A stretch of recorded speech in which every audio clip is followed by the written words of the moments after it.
yonent dund na ba dee mës ta julli yori loxoom yonent bi indi diina ji. Malik kii suñu elimaani ngeer dund na ba dee mës ta julli yori loxoom lu mooy ba nga xamee ne jàngaro dal na ko mooy bañ ko dóoree ba nga xam ne ay loxoom dafa wow mënatut a def xabd loolu rek moo indi sadru bi mu def ci mujj ak dundam suñ ko laajaa mu ne dugut ku nekk mën a wax ngantam waande sadlu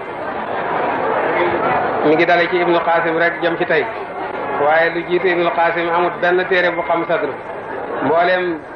sihaaw sittati téere boo jàng da nga ca fekk baabu wad'il yamini ala shimali muy bukhari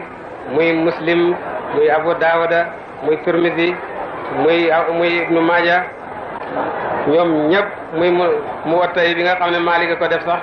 yëpp da nga ca fekk baabul xabdi mooy baabu wad'il yamini ala shimali waaye doo gis baabu sadri ci benn téere addis fóode yi ko daa werante daanaa leen wax ne képp ku ma indil benn addis rek ci sadlu bu yeboo sax di daif ma jox la mboolem li ma am ci téere te man lépp ci sama